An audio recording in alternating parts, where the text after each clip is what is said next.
Therapy Thursday, our weekly broadcast on mental health topics. Therapy Thursday is brought to you by Affinity Counseling Services and A Lovely Pause. This is a test. Affinity Counseling Services is located in Piggott, Arkansas, and Kennett, Missouri. We currently have 3 therapists in our office and are taking new clients. To join our waiting list, visit counselingwithaffinity.com. And to find out more, you can call me, Kindred, at 870-324-5122. Thank you. A Lovely Pause is a local nonprofit created to provide community education, awareness, coping skills, and support to people with PTSD and other trauma-related disorders. This month, subscribers to our newsletter will receive a free emotion meter. Use this free tool to gauge your emotions, identify triggers, and list coping skills that work for you. Sign up at A Lovely Pause, PAUSE.com, or visit us on Facebook, Instagram, or YouTube. This is a test. This is Matt's mic. Testing. 1, 2, 1, 2.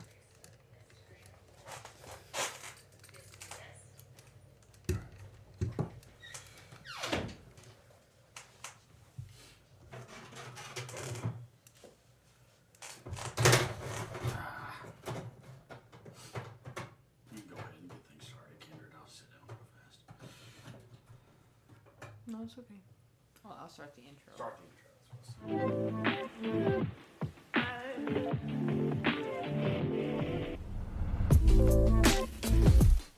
Therapy Thursday normalizes discussing mental health topics in a safe, supportive environment because not being normal is normal.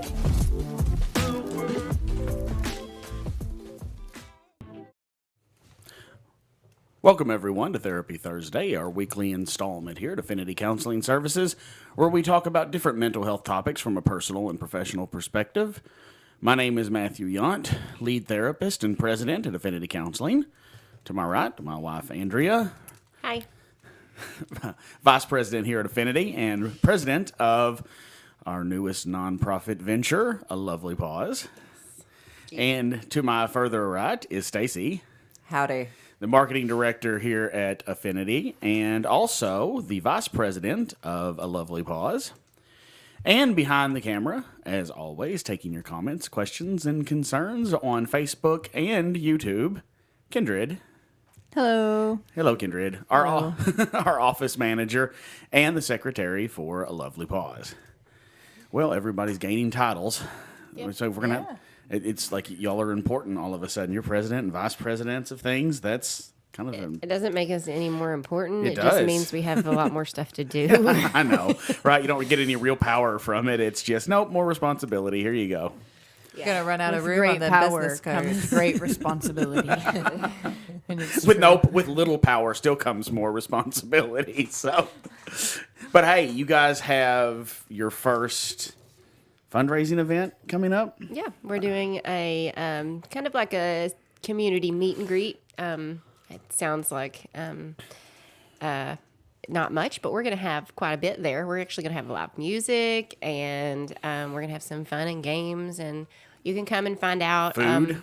Yes, definitely some food. Yeah, all mention of the it's food. all of it's for donations only. We're gonna have T-shirts for sale. We're actually gonna tie dye some of them, so that'll be cool. And we're going to have some locally famous faces around throughout the day. Some politicians, some people you might see here in town. So you can come out and also talk to them. And we're going to do a Pie in the Face, a live stream on our A Lovely Pause Facebook page. And you can watch that live at 1:45. And all of this is at Saturday, April 9th at the First National Bank Pavilion. Who gets From 10 to 2. Yeah, from 10 to 2. Yes. Who gets the pie in the face? Well, it's going to be a bunch of locally famous people. So maybe a few people running for some type of election here. Maybe some people running that I think maybe the chief of police are going to ask. He may be manning the barbecue, so we're not totally sure what's going. But there's just a few the principals at the school. We're just So asking you're around. basically going to take votes through money. We're asking around and trying to get a whole list of people. So we will have a list of nominees posted on our social media page when we get the full list of who all has agreed to do this. And what we will do is we will have buckets set up throughout the day at the community meet and greet. And we are going to have, it will be, you vote by donating money, so that all the proceeds will go towards our goal of having $5,000 to be able to help our first clients by this fall. Sweet. So that's our goal. And so all of this money is going for that. And what A Lovely Paws does, like Stacey said earlier, is we want to help give financial support, peer support, community education, awareness, coping skills for people who have PTSD and other trauma-related disorders. All right. I didn't get to finish about the pie in the face, though. Oh. We are going to have buckets set out throughout the Yeah. day with their faces on it. You vote by donation. Whoever raises the most money throughout the day will be getting the pie in the face live Sweet. on social media. Important question. Yes. Who puts the pie in the person's face? Because I'm really interested in that job. If we Well, don't I have mean- any, anybody else. I mean, we haven't had volunteering. anybody volunteer for it, so you'll have to bring up your desire at the next meeting. It is a long time desire to actually pie someone in the face. I've never actually Well, done it. I think we feel might like be this is able my to. moment. Yeah, we I've might had- be able to mark that off your bucket list for you. So Had plenty of cake fights at birthday parties. My Aunt Crystal loves to be the first one to throw cake. So Why does that not surprise me? of course. She work. That no wonder she works with preschoolers. With children, yes. Yeah.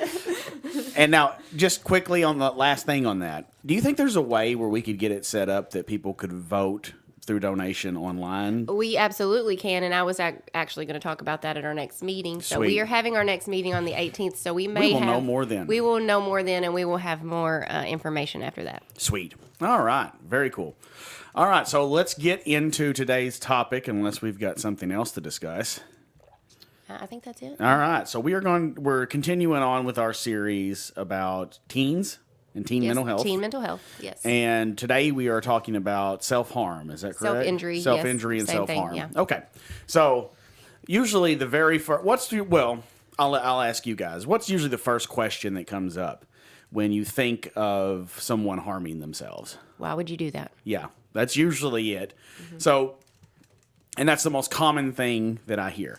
And before anybody gets incredibly judgmental, I want people to really consider how often we harm ourselves. And Oh yeah, self harm just isn't just cutting.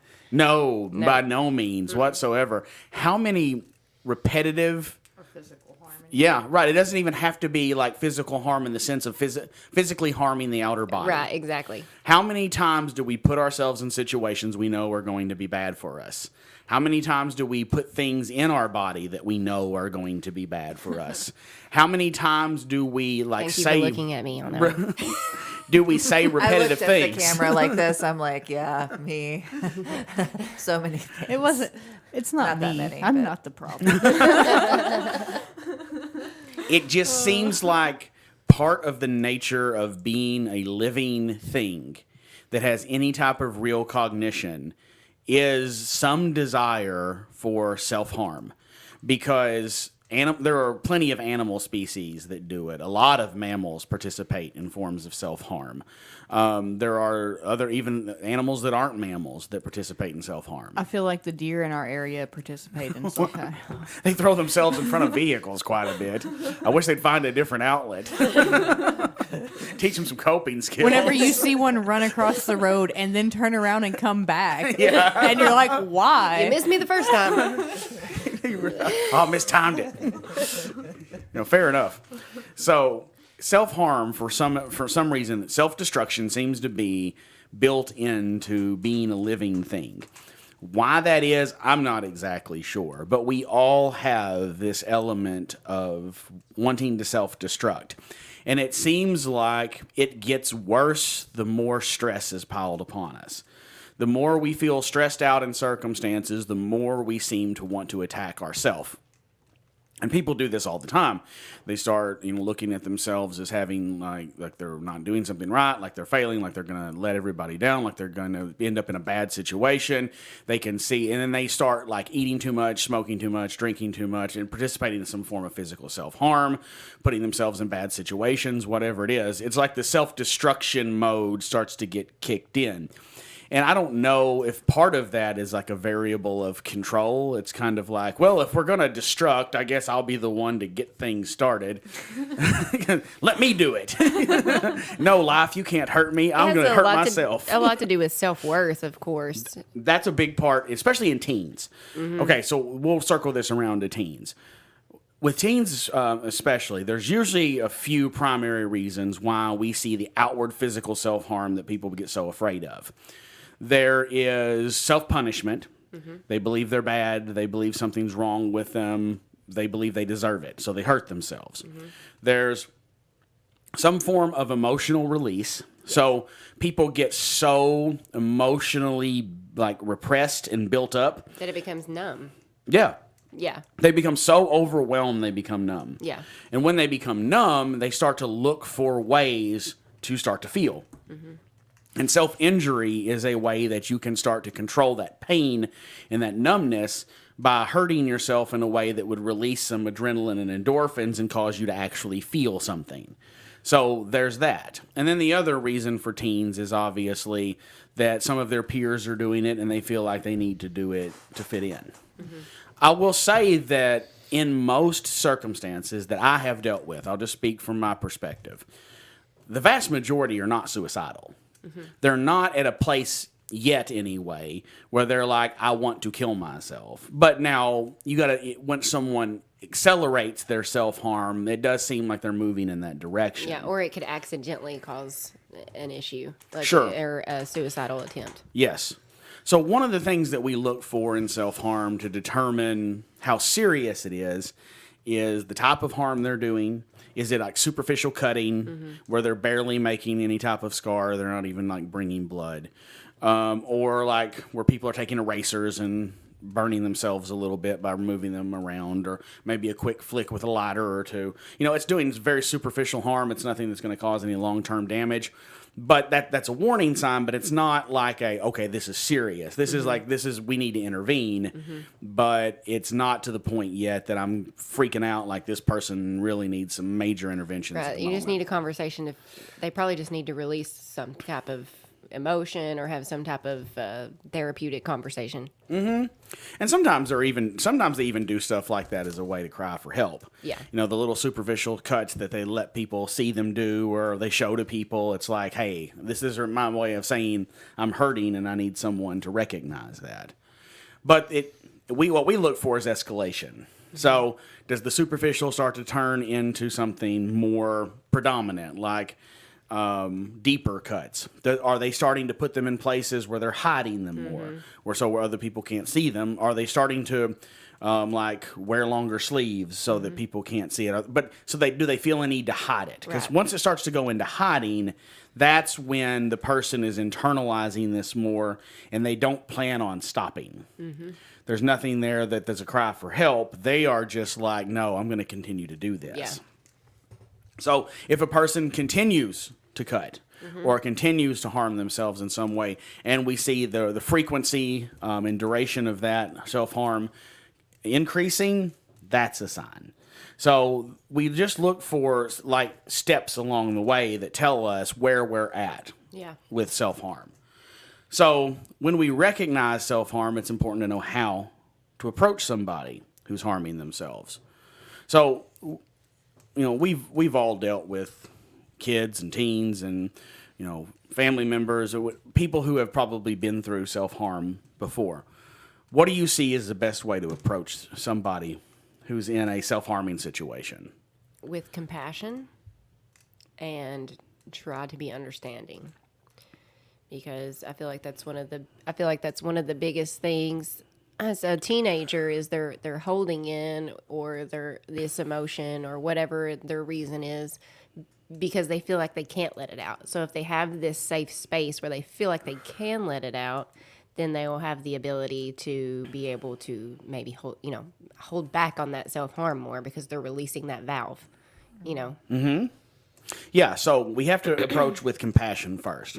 I think a lot of people want to approach with anger. Yeah, or judgment. or judgment. Because like I said, the first one's always like, why would you do that? Yeah. That's so stupid. Why are you doing something like that? That's ridiculous. Why in the world would you do that? And so like that makes them feel like they're not going to open up and talk to you about Yeah. it then at that point.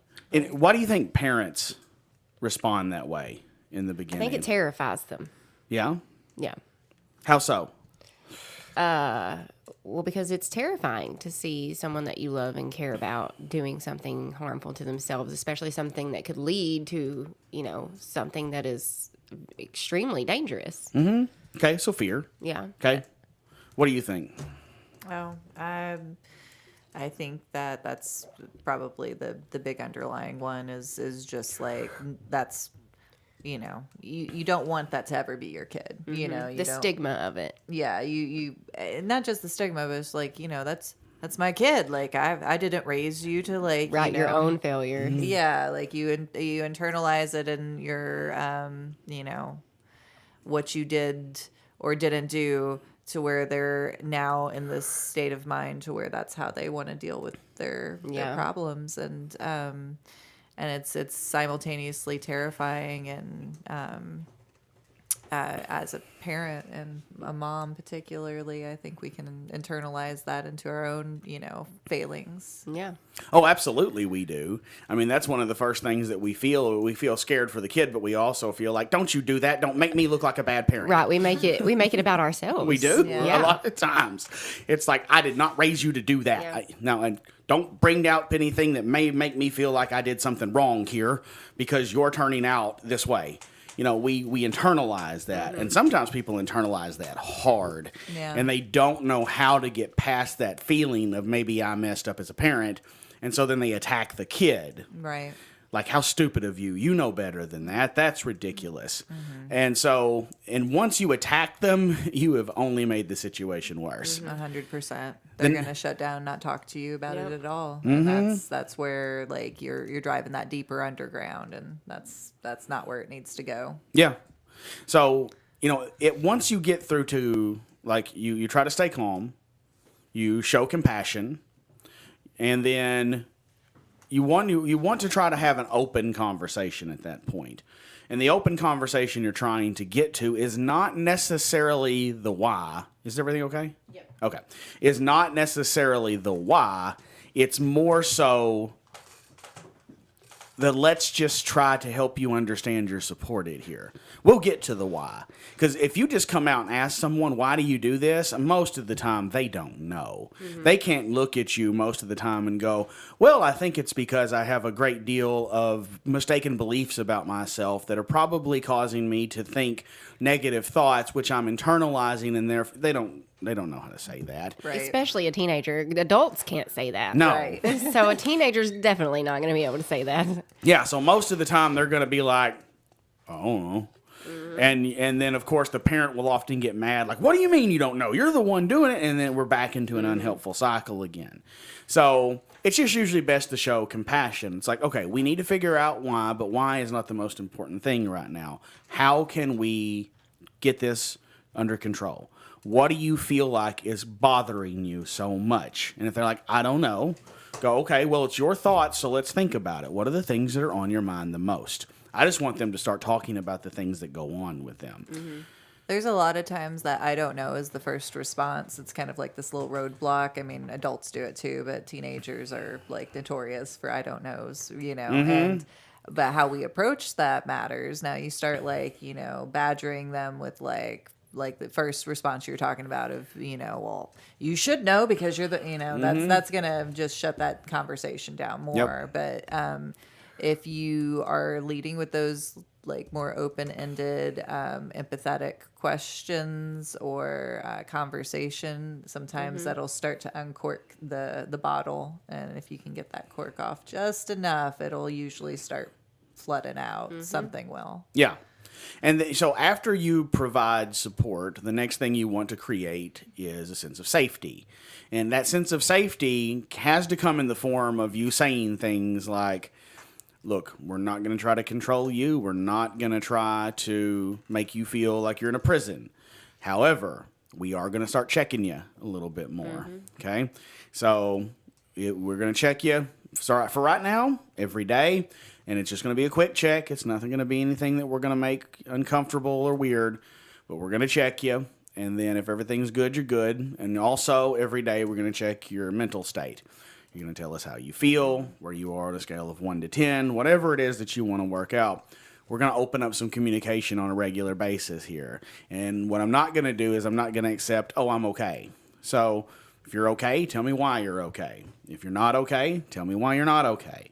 But we're not just going to accept simple answers. So you're opening up consistent checking in with the person. That freebie for this month would be a really good way to be Yes. initiating some of that conversation. That's why I created that one, honestly, for the teen mental health freebie because, when we call it COVID camp, we were always checking in with each other and sharing this. It was a little mental health graphic that's similar to the one we have on our freebie that has, frowny face to smiley face of different colors along it, and it's like I'm really really sad, so I'm blue over here, or I'm really really happy, so I'm orange over here, and there's all these in between, and you can set them up for whatever type of feelings that you need for that day, right?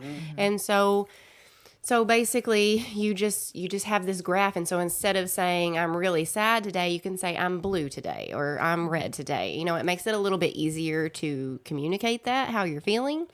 Or, and then on the freebie, it also gives you a place to like recognize where those feelings are coming from and see what actually triggered you there and list coping skills that help you work through that. And I feel like that's a really good thing for teens because it helps them identify the emotions that they're feeling and then be able to be like, okay, what can I do to be able to help myself get calm in this situation? And as parents, I think that's one of the best things we can teach our kids. Is how to, obviously there's other things, but being able to just recognize the emotion that they're feeling and feel it without reacting on it so quickly. 100%, because even as adults, we can that was really helpful with the COVID camp when we were doing those check-ins, because a lot of times you're just carrying around these emotions and you're not really acknowledging them. And so having that daily check-in makes you acknowledge, what exactly am I feeling right now? Why am I feeling this way? And you can start to kind of analyze where you're at with things and what maybe puts you there in that state of mind. And that level of awareness is good for anybody of any age. A lot of adults, we can be so checked out from our own feelings, and especially with kids, that's you're training them. You're giving them these tools at an early stage, and what a blessing that is to be early in life learning how to do those things, because a lot of us aren't learning it until now, right? And we're already grown and been reacting to things for many years, you know. And I think it's good, too, to be able to, have these types of conversations. And with these types of tools, especially with our kids, like I said, it makes it easier to communicate. But a lot of times, like Matt was saying earlier, one of the first things that you say is going to be, I don't know. And it's because you're a lot of times, coming from my own experience, I don't know was always something that I used to go to immediately, even after we were married. And he would be like, well, let's think about it. And I would never want to do that because that was my way of dissociating from that feeling, of not feeling that feeling. So that was my way of ignoring it and pretending it wasn't there. Don't make me think about it, right? So if we give these tools to our kids, then that helps them to be able to work through that a lot faster and be able to communicate their feelings a lot better. Yeah, so where can they find that freebie? It's at alovelypause.com/thepause sign up. You sign up for our newsletter and you'll get the freebie in your email. So that's A Lovely Pause, Pause. Yes. Yeah, because when I announced it the other day at the chamber meeting, they were like, is this about animals? And I was like, most people think that. I was like, no. Especially with Teresa involved. Right. Yes. Everybody is like, does it have to do with dogs? I guess I kind of... Lovely Pause, pause, Paws. Yeah. But it's pause, like Pause, like Yes. take a lovely pause. Yes. A pause. Take a moment, a mindful pause. Yes. Mindful pause. Yeah, so that's... okay, so finally to break this down, once you've provided all those things, what's the next step you take? Recommend, if they're not already in therapy, getting them into therapy. Definitely, at that for point. sure. And again, this is not anything most of the time. It's not. We got to run them to an inpatient facility. Oh, no. But I will say this. I will say there are therapists who do overreact to these things. And there are therapists that do like get a little too happy about calling inpatient facilities and reporting things that don't always have to be reported. Right. Now, yes, if someone's harming themselves or someone else in a way that indicates they're suicidal or they're dangerous in a way, then you absolutely have to report that. Mm-hmm. A kid running an eraser over their arm, or like the first time they just barely cut themselves with a razor to see what it feels like, it's not like we need to be calling DHS immediately and throwing them into an inpatient facility. You're going to make things worse at that point for sure. The best thing in that type of circumstance is you want to make sure that you talk to the therapist, but I would even pre-interview the therapist and say, hey, look, before we get into telling you a lot about us, I just want to know, have you worked with cutting before? How do you feel about it? When do you feel like it's necessary to get someone impatient about these things? Because that will tell you a lot right off the bat how they respond to those things.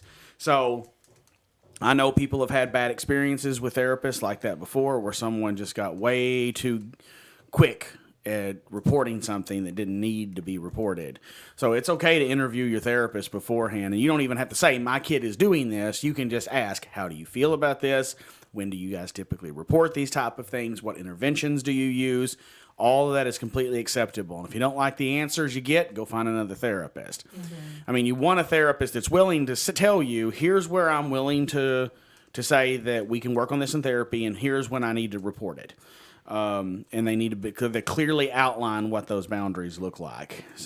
Yeah, because a lot of times, like you guys were saying earlier, those are usually not, I'm not going to say usually, but a lot of times they're cries for help and just require some gentle but consistent interventions, mm-hmm. of giving them some coping tools, that are better than what they're using. And if you immediately jump into the most extreme end of thing, they're going to shut down from you. Mm-hmm. That's no different than shaming them or being judgmental. That's immediately hopping to the worst case scenario, mm-hmm. and we're going to send you to inpatient right now, and that's not the first place to start. Yeah, it's kind of like, if your kid, it's a preventative measure, right? You're seeing I'm trying to compare it to physical health. Okay, you're seeing that your kid is showing signs of something that could eventually get worse, so you go and get help for it before it does get worse. Right, kind of on an outpatient basis. Yeah, it's kind of like that similar, if related to physical health. Yes. So breaking it down, do not be overly judgmental. Show compassion. Show support. Be open and listening to them. Set up a safety routine, and then get them the assistance that they need. Therapy usually being the first route you go, and don't be afraid to interview your therapist beforehand to get their feelings on when it's okay and not okay to start reporting somebody doing self-harm. So if you're looking for therapy, we are happy to assist you. You can reach us at Affinity Counseling Services, AFFINITY, on Facebook. You can contact our Arkansas office at 870-324-5122, our Missouri office at 573-840-0440, or you can sign up online at counselingwithaffinity.com. Next week, we are going to do a talking to your teens. Is that our subject? Mm-hmm. Cool. So we'll tell you this right now. It's not by speaking their lingo. None of the rad parent stuff. That stuff never works. Don't ever do that again. You'll be sus. Yes. If you do. Super Very sus. good. Good job, Stacey. River said, never say that again, Mom. Oh my gosh, really? We did. Yeah, the only time you can get away with that is if you're doing it in a way of making fun of yourself. Right. Yeah, but if you do it like they're trying to be on their level, they see right through that and they hate it. Yeah. So don't ever do that. Okay, but we'll go on to what to do next week. More tidbits next week, guys. Stay tuned. Thank you for joining us. See you next week. Bye. Bye.